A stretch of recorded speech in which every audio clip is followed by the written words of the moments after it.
الشيطان الرجيم. بسم الله الرحمن الرحيم.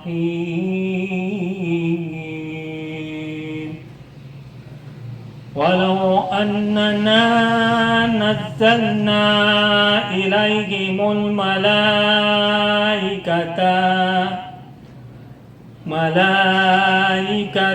وقدمهم الموتى وحشرنا عليهم كل شيء قبلا ما كانوا ليؤمنوا إلا أن يشاء الله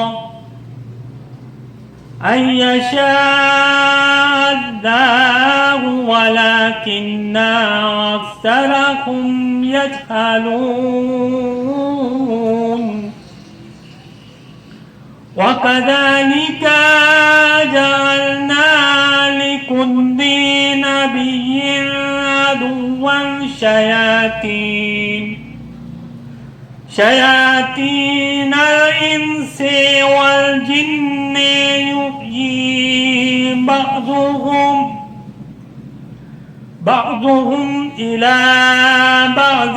زخرف القول غرورا. ولو شاء ربك ما فعلوه فذرهم وما يفترون. ولتصغى إليه أفئدة الذين لا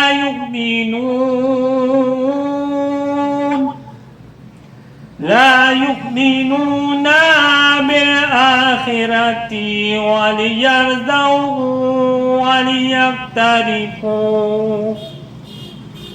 وليقترفوا ما هم مقترفون.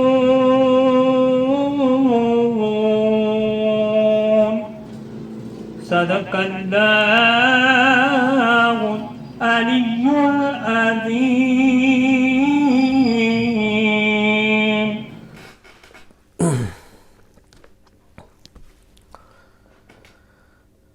اعوذ باللہ من الشیطان اللعین الرجیم. بسم اللہ الرحمن الرحیم. الحمد للہ رب العالمین والصلاة والسلام علی اشرف الانبیاء والمرسلین سیدنا و نبینا و حبیب قلوبنا و شفیع ذنوبنا و طبیب نفوسنا مولانا و مولا الثقلین جد الحسن والحسین ابی القاسم المصطفى محمد وعلى آلہ الطیبین الطاہرین المعصومین المنتجبین الغر المیامین لا سیما علی الامام المنتظر والحجة الثانی عشر واللعنة الدائمة الباقیة علی اعدائهم ومنکری فضائلهم وغاصبی حقوقهم من الازل الى قیام یوم الدین. اما بعد فقد قال اللہ سبحانہ وتعالی فی محکم کتابہ ومتقن خطابہ وہو اصدق القائلین. بسم اللہ الرحمن الرحیم. الم تروا ان اللہ سخر لکم ما فی السماوات وما فی الارض واسبغ علیکم نعمہ ظاہرۃ وباطنہ ومن الناس من یجادل فی اللہ بغیر علم ولا ہدی ولا کتاب منیر. اذان محترم، ابتدا میں ایک شرعی مسئلہ کہ جو پچھلے دنوں پوچھا جاتا رہا اور ایک سے زیادہ افراد نے یہ مسئلہ چونکہ دریافت کیا، لہٰذا آپ کی خدمت میں عرض کر دینا مناسب سمجھتا ہوں. ماہ رمضان میں وہ افراد کے جو ڈائبٹیز کے پیشنٹس ہیں اور جو شوگر کے مرض میں مبتلا ہیں، پروردگار تمام کو شفائے کلی عنایت فرمائیں. اگر ان میں ایک تعداد انسولین لگاتی ہو تو یہ سوال پیدا ہوتا ہے کہ کیا حالت روزہ میں انسولین لگانا جائز ہے؟ تو آیت اللہ سیستانی کے فتوے پر عمل کرنے والے مومنین اور مومنات کے لیے جواب یہ ہے کہ جی ہاں حالت روزہ میں انسولین لگانا جائز ہے، بلکہ اگر کوئی شخص انجیکشن لگوانا چاہ رہا ہے دوا کے لیے، علاج کے لیے، تو کسی بھی قسم کا انجیکشن ہو وہ لگایا جا سکتا ہے اور اس کے لگانے میں کوئی اشکال نہیں ہے۔ یہاں تک کہ طاقت کے انجیکشن بھی اگر ہیں تو اس کے بارے میں بھی یہ کہا جاتا ہے کہ اس کے لگانے میں روزے کی حالت میں کوئی اعتراض اور کوئی اشکال نہیں ہے۔ یہ تو بات ہے انجیکشن کی یا ڈرپ کی یا انسولین کی، کہ جس میں کچھ باڈی کے اندر انجیکٹ کرنے کی بات ہوتی ہے، لیکن اگر بدن سے کچھ نکالنا ہے، خون مثال کے طور پر نکالنا ہے، لیبارٹری کے اندر ٹیسٹ کے لیے اگر بلڈ بھیجنا ہے، بلڈ سیمپل، اور اگر سرنج کے ذریعے سے بلڈ نکالا جا رہا ہے تو اس اعتبار سے بھی کوئی اشکال روزے کی حالت میں نہیں ہوتا۔ اب یہاں پر ایک مسئلہ اور اس اعتبار سے آتا ہے کہ جو افراد ایڈکٹڈ ہیں اور جو چین سموکرز ہیں یا وہ افراد کے جو نکوٹین کے عادی ہیں، اور چونکہ حالت روزہ کے اندر جو افراد سموکنگ نہیں کر پاتے، ظاہر سی بات ہے سموکنگ نہیں کر سکتے حالت روزے کے اندر، کہ جس کی وجہ سے ان کی باڈی کے اندر یا ان کے بلڈ کے اندر نکوٹین کا لیول کم ہونے کی وجہ سے انہیں اذیت وغیرہ ہوتی ہے، اور وہ چونکہ اتنا زیادہ عادی ہو چکے ہیں لہٰذا وہ نکوٹین پیڈز کے جو اس کا نیم البدل ہے کہ جنہیں جلد کے اوپری حصے پر لگا دیا جاتا ہے، تو وہ جلد کے ذریعے سے نکوٹین ان کے بلڈ کے اندر پہنچ جاتی ہے اور اس کے بعد وہ ان کے بلڈ کے اندر سرکولیٹ کرنے لگتی ہے، اور پھر جو ان کی نکوٹین کی نیڈ ہے وہ پوری ہو جاتی ہے۔ تو یہاں پر یہ سوال پیدا ہوتا ہے کہ کیا نکوٹین پیڈز لگانا ٹھیک ہے؟ تو جواب ہے کہ حالت روزہ کے اندر نکوٹین پیڈز لگائے جا سکتے ہیں اور اس کے اندر بھی کوئی اعتراض اشکال نہیں ہے۔ آج کی حد تک فقہی مسئلہ یہاں یہ آپ کی خدمت میں عرض کیا گیا۔ البتہ اب آ جائیے مفاہیم سورہ لقمان کی جانب، کہ جہاں پر اب تک حضرت لقمان علیہ الرحمہ علیہ السلام کے وہ نصیحت آمیز باتیں کہ جو انہوں نے اپنے بیٹے کو موعظہ کرتے ہوئے فرمائی، ان کا کچھ ذکر ہوا، جن میں سے والدین کا احترام، لا تشرک باللہ، اللہ کا کسی کو شریک نہ ٹھہراؤ، اور پروردگار عالم کی نعمتوں کے بدل دیے جانے کے بارے میں ذکر ہے۔ اب یہاں پر آیت نمبر 20 کے اندر یہ ارشاد گرامی ہو رہا ہے، الم تروا ان اللہ سخر لکم، کیا تم نے نہیں دیکھا کہ پروردگار عالم نے تمہارے لیے مسخر کیا، ما فی السماوات و ما فی الارض، وہ سب کچھ کے جو زمینوں میں ہیں، آسمانوں میں ہیں، اور وہ سب کچھ کے جو زمینوں میں ہیں، ما فی السماوات و ما فی الارض، وہ سب کچھ کے جو ما فی السماوات، جو سب کچھ، وہ سب کچھ کے جو آسمانوں میں ہیں اور وہ سب کچھ کے جو زمینوں میں ہیں، پروردگار عالم نے انسانوں کے لیے، اپنے بندوں کے لیے اسے مسخر فرمایا، یعنی انسان کی تسخیر میں دے دیا، اس کے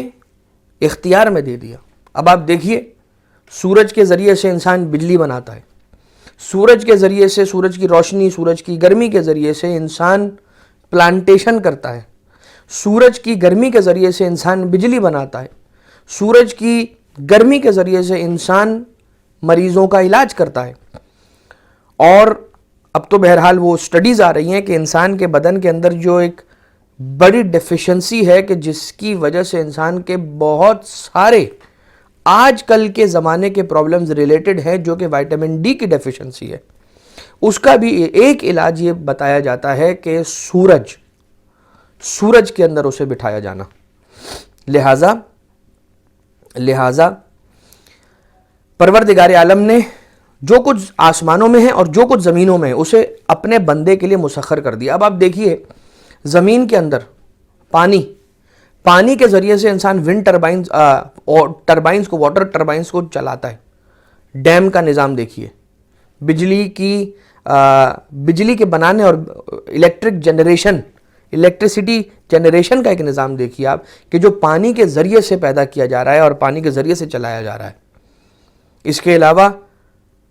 اب تو وہ گاڑیاں اور وہ کارز بننے لگی ہیں کہ جو پانی پر چلتی ہیں، ٹھیک ہے، H2O اس کا فیول ہے، پانی اس کا فیول ہے۔ لہٰذا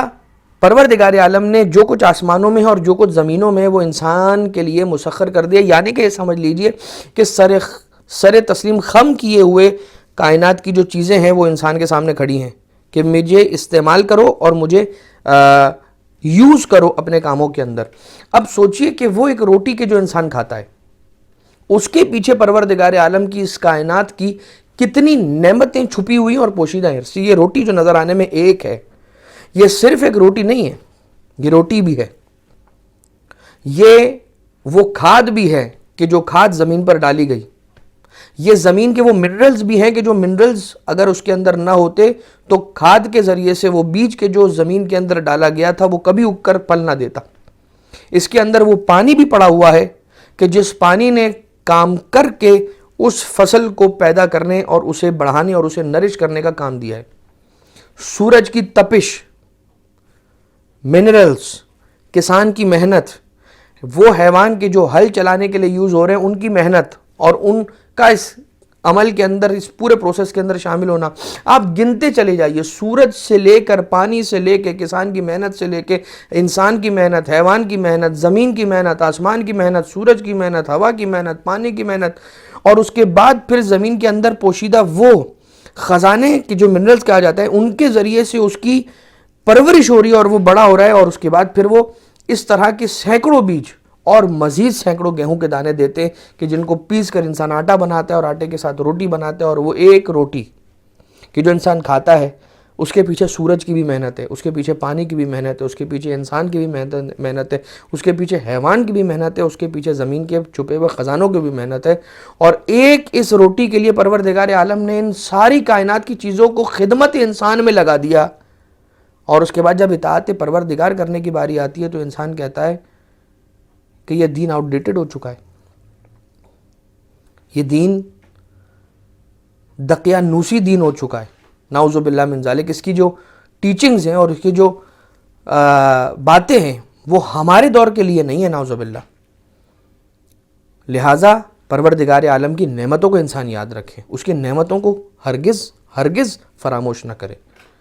اس لیے کہ پروردگار عالم نے جو اس قرآن کریم کی آیت نمبر 20 کے اندر، لقمان، سورہ لقمان کی آیت نمبر 20 میں جو ارشاد رب العزت ہو رہا ہے، وَأَسْبَغَ عَلَيْكُمْ نِعَمَهُ ظَاهِرَةً وَبَاطِنَةً،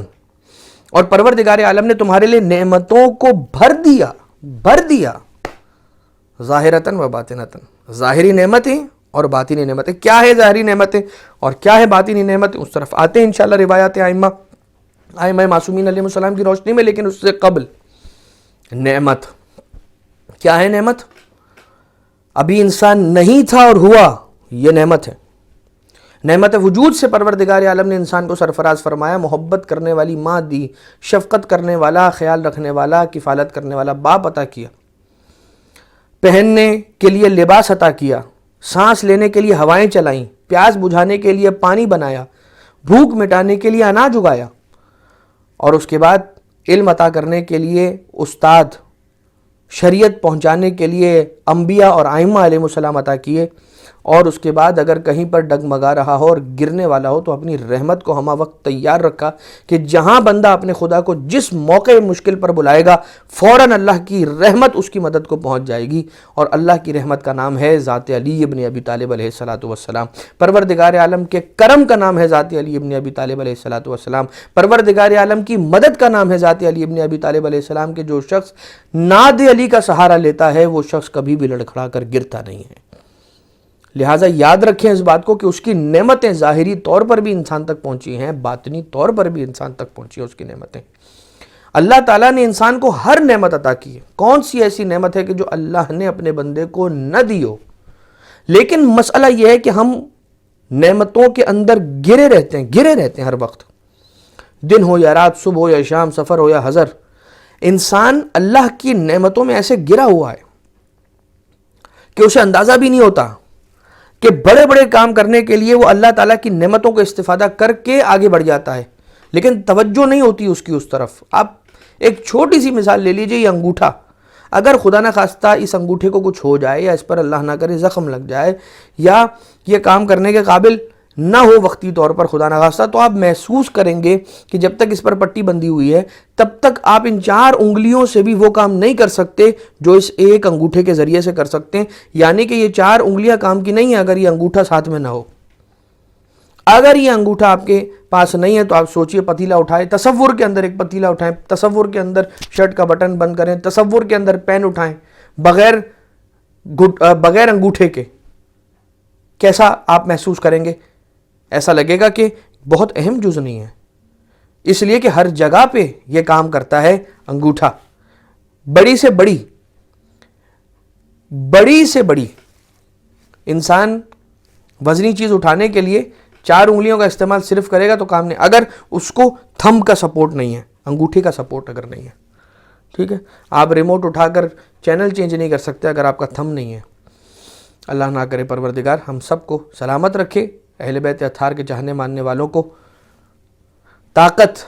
حوصلہ اور صحت عافیت عنایت فرمائے. لہٰذا پروردگار عالم کی نعمتوں کا شکریہ ادا کرے. اگر انسان کے ذہن میں نہیں ہے نا، تب بھی انسان ایک مرتبہ اس جملے کے ساتھ پروردگار عالم کا شکریہ ادا کر لے کہ اے خدا تیرا شکر ان نعمتوں پر کہ جو میری توجہ میں ہیں، اور ان نعمتوں پر بھی تیرا شکریہ کہ جو میری توجہ میں نہیں ہیں، کہ جن کی طرف میری توجہ نہیں ہے. لہٰذا اس کا شکر ادا کرنا کبھی نہ بھولیں، اور اس کی نعمتوں، اسی لیے تو کہا گیا کہ غور و فکر کرو، تفکر کرو، سوچو. کبھی ایسے ہی 10 منٹ کے لیے بیٹھ جائیے، اور بیٹھنے کے بعد خاموش کمرے کے اندر خاموشی کے ساتھ موبائل کا وائی فائی بند کر دیجئے، موبائل کو سائلنٹ موڈ پر ڈال دیجئے، اور اس سوشل میڈیا سے کٹ کر ایک 15 منٹ کے لیے اکیلے کمرے میں بیٹھ جائیے اور سوچئے کہ اللہ نے مجھ پر کیا کچھ کرم کیا ہے. اور اپنے ذہن کے اندر لے کر آئیے کہ کتنے ایسے مواقع تھے جہاں خدا نے مجھے بچا لیا، کتنے ایسے موقع تھے کہ جہاں پر اللہ نے مجھے رسوا نہیں ہونے دیا. انشاءاللہ باتیں ساری آتی ہیں، ابھی ان احادیث کی طرف ہم جاتے ہیں، لیکن اللہ کی نعمتیں. قرآن کریم کی ایک آیت ہے، بسم اللہ الرحمن الرحیم، وَأَمَّا بِنِعْمَةِ رَبِّكَ فَحَدِّثْ. اگر اللہ کی نعمتوں کی بات ہے نا تو پھر لوگوں کو ذکر کرو کہ یہ اللہ نے مجھے نعمت دی ہے، یہ بھی اس کے شکر کا ایک طریقہ ہے. خیر عزیزان محترم، یہ ایک بات ہو گئی، اسبغ علیکم نعمہ ظاہرۃ و باطنۃ. اس اعتبار سے امام معصوم علیہ السلام نے کچھ احادیث ارشاد فرما رکھی ہیں، اور ان احادیث کی طرف اب ہم جائیں گے اور یہ دیکھنے کی کوشش کریں گے کہ روایات ائمہ اطہار علیہ السلام کے اندر تسخیر آسمان و زمین اور اللہ کی ظاہری اور باطنی نعمتوں کے اعتبار سے کیا کلام اور کیا بیان موجود ہے. الکافی میں امام محمد باقر علیہ السلام کا ارشاد ہے کہ آسمان و زمین کی تسخیر جو ہے نا، یہ ایک اتنی بڑی دلیل ہے عقل رکھنے والوں کے لیے، اہل عقل کے لیے یہ بہت بڑی دلیل ہے. اگر وہ اللہ تک پہنچنا چاہتے ہیں، منعم حقیقی تک پہنچنا چاہتے ہیں، خالق تک پہنچنا چاہتے ہیں، خالق اکبر تک پہنچنا چاہتے ہیں، تو یہ بہت بڑی دلیل ہے. اور اس کے بعد پھر کیا ہے دلیل؟ انبیاء کی بعثت اور بندوں پر اللہ کی نعمتوں کا نازل ہونا، یہ بھی توحید کی مضبوط دلیلوں میں سے ایک دلیل ہے. آپ دیکھیں آج انسان نے چاند پر کماندیں ڈال دی ہیں تو اتنا اوپر چلا گیا ہے، لیکن اپنی اصل مٹی کو نہ بھول جائے. کیا یاد رکھے کہ پروردگار عالم نے مجھے اسی مٹی سے خلق کیا ہے، لہٰذا جو میرا خالق ہے، جس نے مجھے اس کے کیپیبل بنایا ہے، ہم ایجادات کہاں کرتے ہیں؟ لوگ سمجھتے ہیں کہ ہم نے ایجاد کر دیا بلب، لوگ سمجھتے ہیں ہم نے ٹیلی فون ایجاد کر دیا. ایجاد کرنے والی ذات پروردگار عالم کی ہے، انشاء کرنے والی ذات پروردگار عالم کی ہے کہ جو عدم سے وجود دیتی ہے. ہم تو موجود چیزوں کو جوڑ کر ایک نئی چیز ڈسکور کر لیتے ہیں. ہم ایجاد کہاں کرتے ہیں؟ ہم تو ڈسکور کرتے ہیں. ہم ایجاد کیسے کر سکتے ہیں؟ پانی کو جوڑا، اس کو جوڑا، اس کو جوڑا، اس کو جوڑا، ملا کر ایک چیز بنا لی، اس کو پلاسٹک کہتے ہیں. 2-3 کیمیکلز، تو یہ علم ہے کہ 2-3 الگ الگ کمپوننٹس اور ایلیمنٹس کو جوڑ کر ایک نئی چیز کیسے بنے گی، یہ ایک علم ہے. اور یہ علم کہاں سے؟ پروردگار عالم کی دی ہوئی عقل کے ذریعے سے. پروردگار عالم نے اس نظام قدرت کے اندر وہ تمام چیزیں رکھی ہیں اور رکھی تھیں اور رکھی ہیں کہ جن کے ذریعے سے انسان اور نئی نئی چیزیں بنا سکتا ہے، اس علم کو جوڑ کر ایک نئی چیز تشکیل دے سکتا ہے. لیکن یہ جو نئی چیز تشکیل دے رہا ہے، یہ دراصل اسے ڈسکور کر رہا ہے پروردگار عالم کے قدرت کے نظام کے اندر. یہ پہلے سے ہی تھی. آپ نے الگ سے کون سی چیز نکال لی؟ آپ نے اللہ ہی کی قدرت کے نظام کے اندر جو چیزیں اور کیمیکلز اور ایلیمنٹس موجود تھے انہی کو تو جوڑ کر کچھ بنایا ہے. تو اس میں آپ کا کیا کمال ہوا؟ آپ کا یہ کمال ہوا کہ آپ نے علم حاصل کیا. اور علم آپ نے کیسے حاصل کیا؟ آپ کو عقل تھی. تو یہ آپ کو عقل کس نے دی؟ اشرف المخلوقات کس نے بنایا؟ اور آپ تو تھے ہی نہیں، آپ کو بنایا کس نے؟ آپ ہوتے ہی نہیں. تو یہ آپ جسے آپ ایجاد کہہ رہے ہیں، جسے آپ انوینشن کہہ رہے ہیں، جو حقیقت میں اگر ٹیکنیکلی دیکھیں تو ڈسکوری ہے. یہ کہاں سے آتی اگر پروردگار عالم کی دی ہوئی عقل آپ کے پاس نہ ہوتی؟ تو اس بات پر اس کا شکریہ ادا کریں. یہ نہیں ہوتا کہ آپ نے کچھ علم حاصل کرنے کے بعد اگر کوئی چیز دریافت کر لی تو اس کے بعد اب آپ تکبر کے ساتھ یہ کہتے پھریں کہ انا ربکم الاعلی. ایسا تو نہیں ہوتا. اس کا شکریہ ادا کرے کہ جو منعم حقیقی ہے، کہ جو نعمت دینے والا ہے حقیقت کے اندر اپنے بندوں کو، اس کا شکر ادا کرنا انسانوں پر واجب ہے. کمال الدین اور تمام النعمہ کے اندر ابو زیاد اسدی سے منقول ہے کہ میں نے اپنے آقا و مولا امام موسیٰ کاظم علیہ السلام سے دریافت کیا، پوچھا ظاہری اور باطنی نعمت کون سی ہے؟ ظاہری نعمت کون سی ہے، باطنی نعمت کون سی ہے؟ تو امام موسیٰ کاظم علیہ آلاف التحیت والثناء علی تراب مقدمہ الفدا. مولا فرماتے ہیں، آپ نے فرمایا علیہ السلام کہ امام ظاہر ظاہری نعمت اور امام غائب باطنی نعمت. کیا خوبصورت بات کہ امام ظاہر ظاہری نعمت ہے اور امام غائب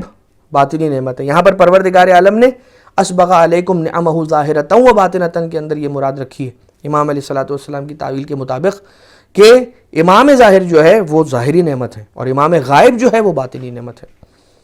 ہٹ جائیں اگر امام زماں درمیان سے، لاکھوں بلائیں ٹوٹ پڑیں آسمان سے. یہ بات. پھر مجموع البیان کے اندر ایک راوی سے منقول ہے کہ ابن عباس سے نقل کیا کہ انہوں نے رسول خدا صلی اللہ علیہ وآلہ وسلم سے پوچھا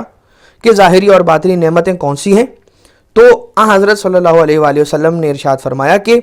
ظاہری نعمتوں میں سب سے پہلی نعمت اسلام کی ہے. یہ میں آپ کی خدمت میں ترجمہ کر کے عرض کر رہا ہوں کہ ظاہری نعمتوں میں سب سے پہلی نعمت اسلام ہے اور تمہارے وجود کا بے عیب ہونا، نقص سے پاک ہونا،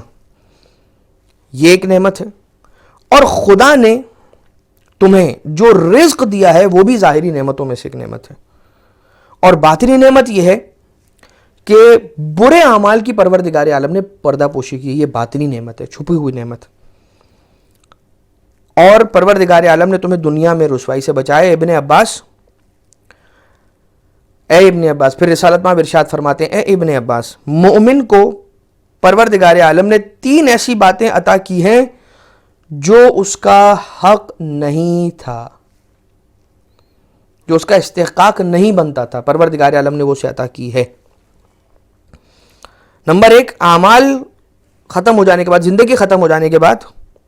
نامہ اعمال بند ہو جانے کے بعد، صحیفہ اعمال بند ہو جانے کے بعد مومنین اس کی مغفرت کی دعا مانگتے ہیں اور وہ دعا قبول ہوتی ہے. نامہ اعمال تو بند ہو گیا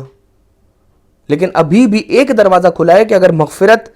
مومنین اس کی مغفرت کی دعا طلب کرتے ہیں تو پروردگار عالم کی جانب سے یہ دعا اس مرحوم مومن کو لگتی ہے. زندہ مومن کی دعا مرحوم مومن کو لگنا، مغفرت کی دعا. اور ایک اور چیز مولا نے ارشاد فرمائی کہ پروردگار عالم نے رسالت مآب نے ارشاد فرمائی کہ وقت وفات تک 1/3 مال کا صدقہ کرنا، یہ اجازت دی پروردگار عالم نے اپنے بندے کو کہ جس سے اس کے گناہ مٹ جاتے ہیں، یعنی کہ انفاق.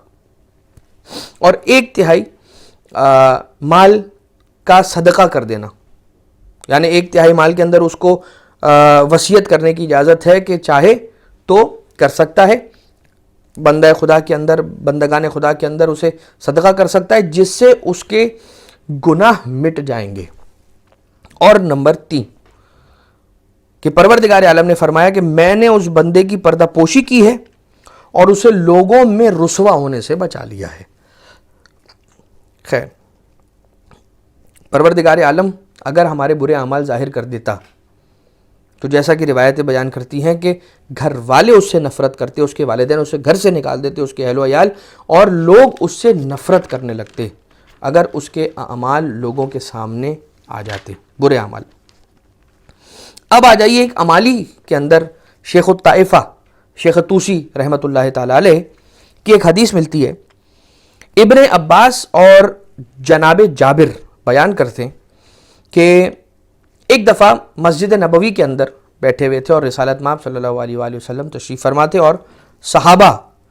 وہاں پر موجود تھے،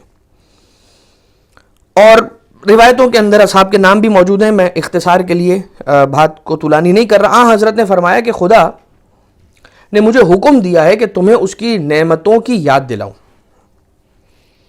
اور تمہیں اس کی نعمتوں کی طرف متوجہ کروں۔ تو فرمایا کہ پروردگار عالم قرآن کریم میں کہتا ہے وَأَسْبَغَ عَلَيْكُمْ نِعَمَهُ ظَاهِرَةً وَبَاطِنَةً۔ اسی سورہ لقمان کی آیت نمبر 20 کے اس ٹکڑے کو رسالت مآب نے وہاں پر کوٹ کیا قرآن کریم کی اس آیت کو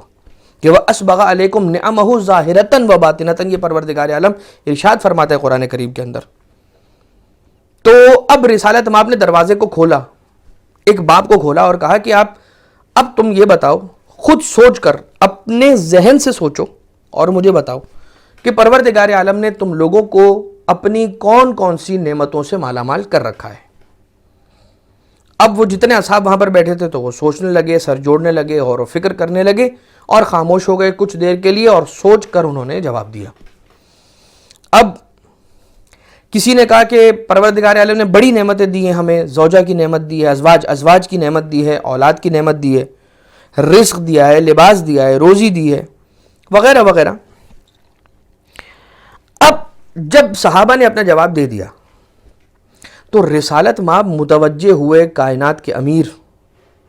مومنوں کے امیر، حلال مشکلات، امیر کائنات حضرت علی ابن ابی طالب علیہ السلام کی جانب، اور مولا کی طرف رخ کر کے رسالت مآب نے ارشاد فرمایا کہ یا علی آپ بھی تو کچھ کہیں۔ کمال ہے کہ رسالت مآب اس خواہش کا اظہار کر رہے ہیں کہ اب علی آپ سے بھی ہمیں اس بارے میں کچھ سننا ہے۔ ان سے سن لیا صحابہ سے، تو صحابہ نے ایک جواب دیا اور رسالت مآب نے کہا کہ اپنے ذہن سے خود سوچ کر ایک جواب دو کہ اللہ نے تمہیں کون سی نعمتیں دی ہیں۔ اب استاد ہے اور دوسرے افراد ان کے آگے بیٹھے ہوئے، اور شاگردوں کو کہا ہے کہ اب آپ سوچ کر اپنے اپنے حساب سے جو میں نے سوال کیا اس کا جواب دیں۔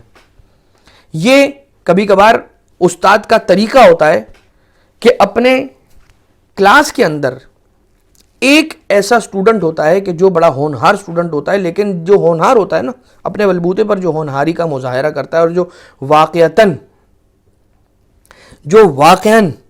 اس قابل ہوتا ہے کہ اپنے استاد کی محبتوں کا مرکز بنے، اپنے استاد کی محبتوں کا مرکز بنے، اس پر لوگ اعتراض اور اشکالات کرنا شروع کر دیتے ہیں کہ سر تو ان کے ساتھ فیوریزم کر رہے ہیں،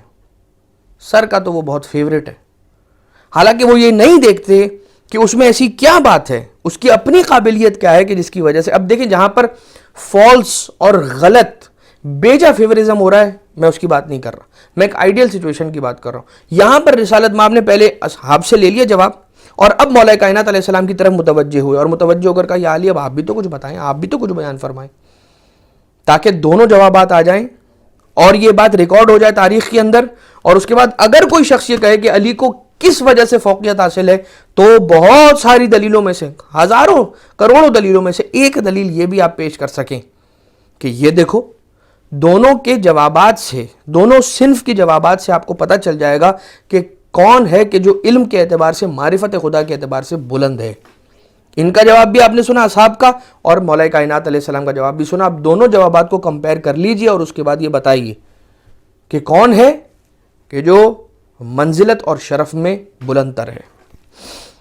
اب یہاں پر جب مولا کائنات علیہ السلام کی طرف متوجہ ہو کے فرمایا ابو الحسن آپ بھی کچھ کہیے، تو آپ کے جو ساتھی ہیں انہوں نے تو جواب دے دیا اپنا، تو اب آپ بھی جواب دیجئے۔ تو مولا کائنات علیہ السلام نے فرمایا کہ یا رسول اللہ میں کیا کہوں، اللہ نے ہمیں آپ کے ذریعے سے ہدایت دی ہے، یعنی سب سے پہلی بات اور سب سے بڑی نعمت یہ کہ اے اللہ کے رسول میں کیا کہوں، میرے لیے تو سب سے بڑی نعمت آپ ہیں، آپ کے ذریعے سے مجھے ہدایت ملی ہے، یعنی اللہ نے آپ کے ذریعے سے ہمیں ہدایت دی ہے، تو آپ ہماری ہدایت کا ذریعہ ہیں، لہٰذا آپ سب سے بڑی نعمت ہے ہمارے لیے۔ اب رسول نے فرمایا نہیں، یہ بتائیے، اب میں آپ کی خدمت میں ترجمہ عرض کر رہا ہوں، صرف یہ بتائیے کہ آپ کو یہ بتانا چاہیے کہ اللہ نے آپ پر پہلی نعمت کون سی کی ہے، اور اس کے بعد ترتیب وار جو نعمتیں اللہ کی طرف سے آپ پر نازل ہوئی ہیں نا وہ ایک ایک کر کے بتائیے۔ یہ رسالت مآب نے مولا کائنات علیہ السلام سے ارشاد فرمایا، وہ ذکر کرنے کا کہا ہے، مولا کائنات نے اپنے جواب کے اعتبار سے عرض کر دیا، اب رسالت مآب کہہ رہے ہیں کہ نہیں یا علی آپ بھی بتائیے، اب کیا بتائیے، سب سے پہلی نعمت اللہ نے آپ پر کیا کی، اور اس کے بعد ترتیب بار بتائیے ایک ایک نعمت جو اللہ نے آپ پر کی ہے۔ تو حضرت علی علیہ السلام نے عرض فرمایا، سب سے پہلی نعمت جو پروردگار عالم نے مجھے عطا کی ہے وہ ہے کہ مجھے وجود عطا کیا، مجھے پیدا کیا، میں تو تھا ہی نہیں اور مجھے پیدا کیا اللہ نے۔ رسالت مآب نے فرمایا کہ تم سچ کہہ رہے ہو، اب دوسری نعمت ذکر کرو، اور اس کے بعد مولا نے فرمایا کہ اس کا دوسرا احسان مجھ پر یہ ہے کہ مجھے زندہ پیدا کیا، مردہ پیدا نہیں کیا، مردہ اس دنیا میں نہیں بھیجا،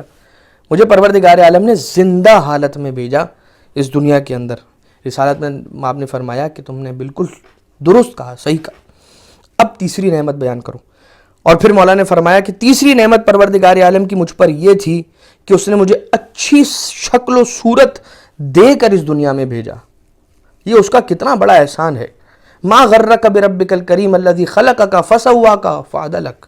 بأی صورت ما شاء رکبک۔ اور رسالت میں آپ نے فرمایا کہ تم نے بالکل صحیح کہا، درست کہا، اب چوتھی نعمت ذکر کرو، اور مولا کائنات علیہ السلام نے فرمایا کہ پروردگار عالم نے مجھ پر چوتھی نعمت یہ کی کہ اس نے مجھے صاحب عقل و شعور بنایا۔ رسالت میں آپ نے فرمایا کہ تم نے ٹھیک کہا، اب پانچویں نعمت بیان کرو۔ ہر نعمت کے بعد رسالت میں آپ یہ دو باتیں کرتے ہیں کہ تم نے درست کہا، اب اگلی نعمت بتاؤ، تم نے درست کہا، اب اگلی نعمت بتاؤ۔ اور پانچویں نعمت مجھے علم حاصل کرنے کے لیے حواس عطا کیے، جو ٹولز آف نالج ہیں، کان، آنکھ، عقل، دل، سوچنے کی، سمجھنے کی طاقت اور قوت، حواس، سینسز مجھے پروردگار عالم نے علم حاصل کرنے کے لیے عطا کیے۔ اور اس کے بعد چھٹی نعمت، رسالت میں آپ نے کہا تم نے ٹھیک کہا، پھر چھٹی نعمت بتاؤ، پھر مولا کائنات نے چھٹی نعمت بتائی کہ مجھے اپنے دین کی ہدایت دی اور صراط مستقیم پر چلنے کی توفیق عطا کی۔ اور ساتویں نعمت، اس نے ظاہری زندگی کے بعد مجھے ایک لافانی زندگی، ہمیشہ امورٹل، اس مورٹل زندگی کے بعد امورٹل زندگی، کبھی بھی جس میں موت نہیں آنی، لافانی زندگی وہ عطا کی۔ اور آٹھویں نعمت مولا کائنات نے ارشاد فرمائی کہ اس نے مجھے آزاد اور خود مختار پیدا کیا، کسی کا غلام پیدا نہیں کیا۔ نویں نعمت، اس نے میرے لیے زمین و آسمان کو مسخر کر دیا، یہ مولا کائنات علیہ السلام ارشاد فرماتے ہیں۔ اور 10ویں نعمت، اس نے مجھے، پروردگار عالم نے مجھے مرد بناتے ہوئے گھر کا حاکم بنایا، محکوم نہیں بنایا۔ اب اس کے اندر یہ نہیں کہا جا رہا کہ مرد زیادہ بہتر ہے اور عورتیں کمتر ہیں، یا ان کی عزت و تکریم کو کم کیا جا رہا ہے، نہیں، حاکمیت کے اعتبار سے بیان کیا جا رہا ہے کہ پروردگار عالم نے گھر کے اندر اور ایک فیملی کے اندر جس کو ولی بنایا ہے وہ مرد ہے، ٹھیک ہے۔ اب اس کے اعتبار سے بڑی گفتگو کی جا سکتی ہے، لیکن یہاں پر رک نہیں سکتے بات کو۔ یہاں پھر مولا کائنات علیہ الصلوۃ والسلام نے جب یہ بیان فرما دیا، رسالت میں آپ نے کہا کہ تم نے بالکل صحیح فرمایا، اور اس کے بعد سوال کیا کہ پھر بتاؤ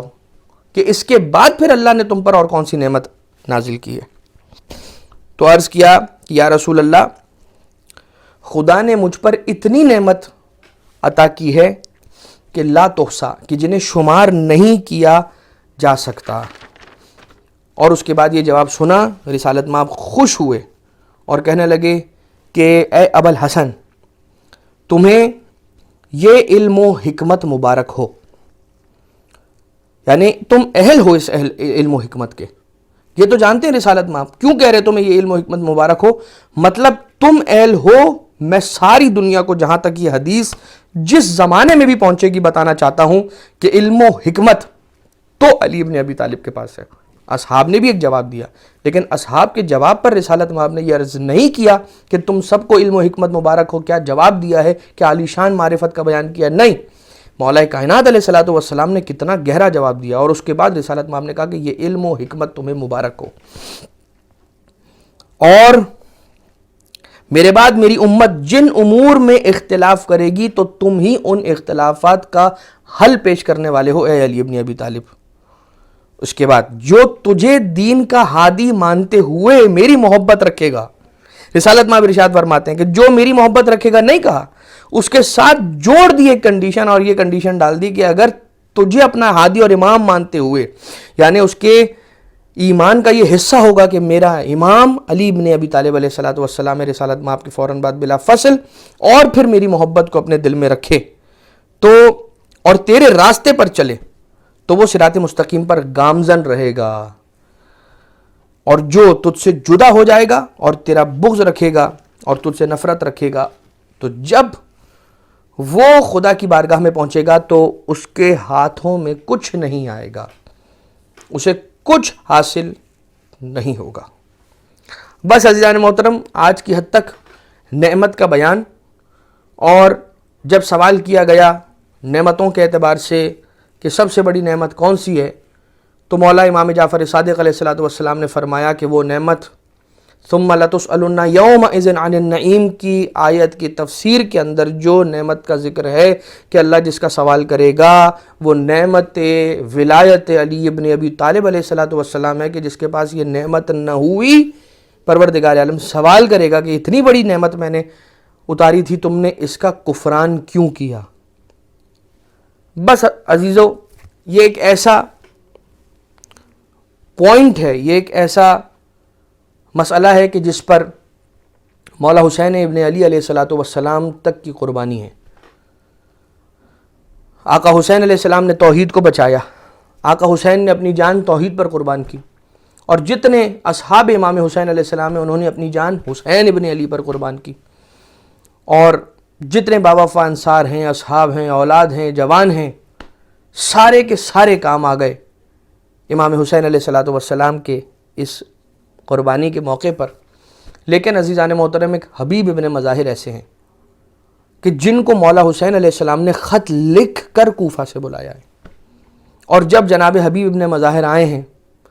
تو بنت علی کا سلام آیا ہے جناب حبیب ابن مظاہر کی خدمت میں. اور عزیزو، کیا شان ہے اس گھرانے کی اور کیا غربت ہے اس گھرانے کی کہ فوج یزید کے اندر جب ایک ایک لشکر آتا تھا اور وہاں پر نقارے بجتے تھے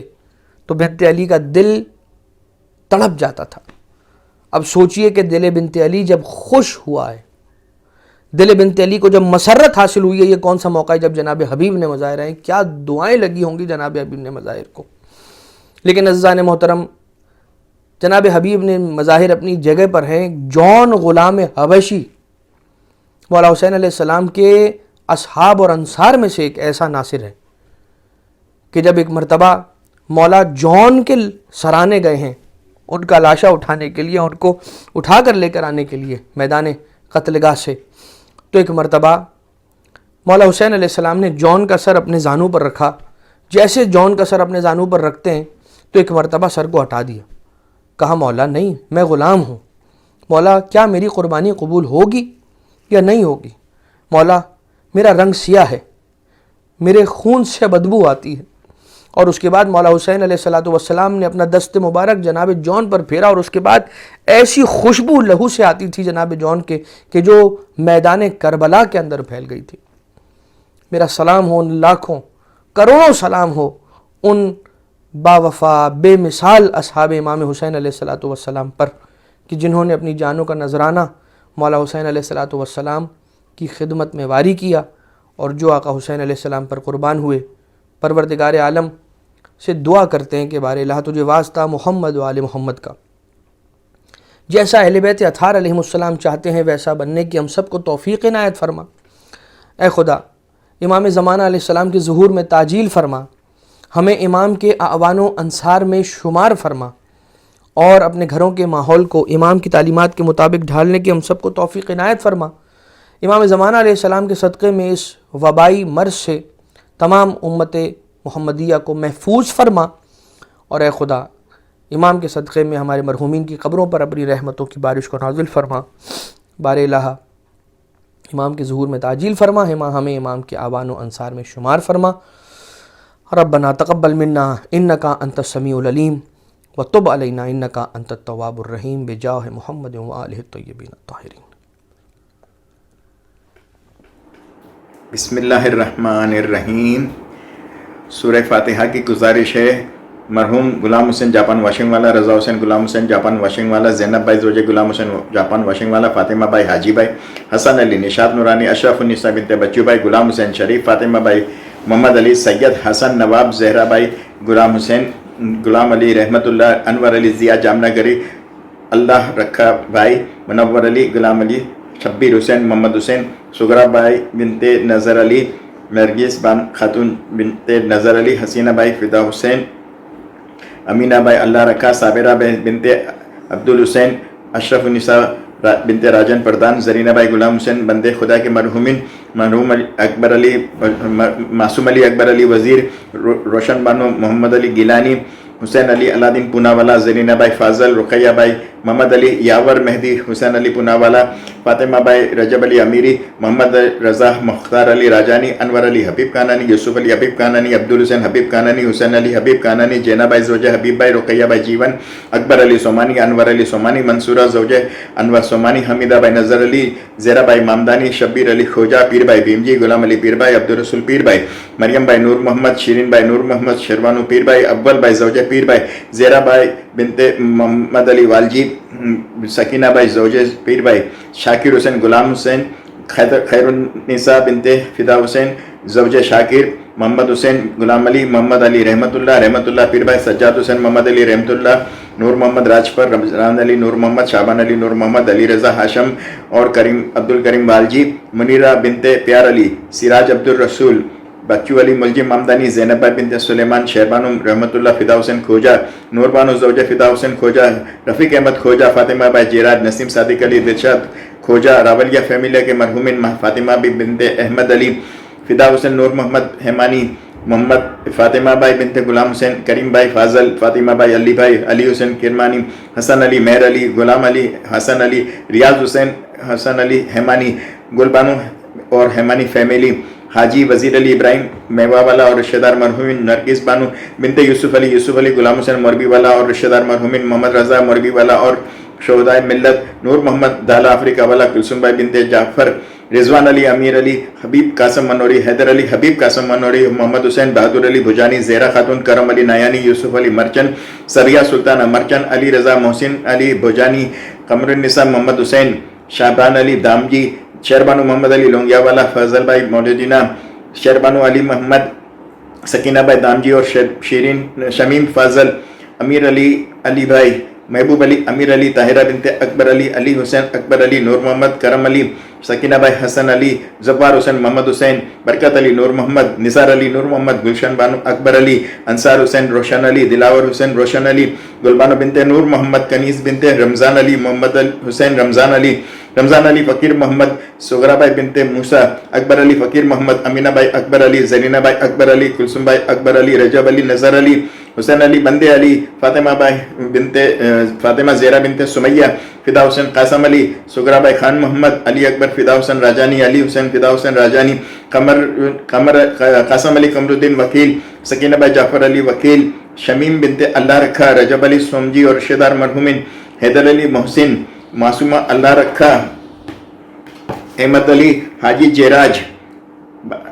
شیرین بانو بنت سلیمان راجپر، رجب علی احمد علی، اشرف النساء بنت راجن پردان، غلام علی نور محمد، رضا حسین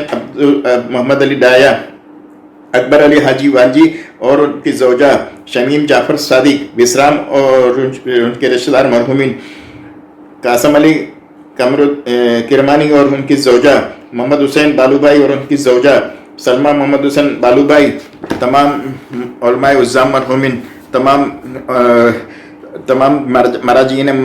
کرام مرحومین، اس امام بارگاہ کے تمام مرحومین، ہم آپ سب کے مرحومین، مولانا صاحب کے مرحومین، اور جن کا کوئی فاتحہ پڑھنے والا نہیں رہا ان سب کے لیے ایک سورہ فاتحہ۔ بسم اللہ الرحمن الرحیم، الحمدللہ رب العالمین، الرحمن الرحیم، مالک یوم الدین، ایاک نعبد و ایاک نستعین، اہدنا الصراط المستقیم، صراط الذین انعمت علیہم غیر المغضوب علیہم ولا الضالین۔ بسم اللہ الرحمن الرحیم، قل هو اللہ احد اللہ الصمد لم یلد ولم یولد ولم یکن لہ کفوا احد۔ بسم اللہ الرحمن الرحیم، قل هو اللہ احد اللہ الصمد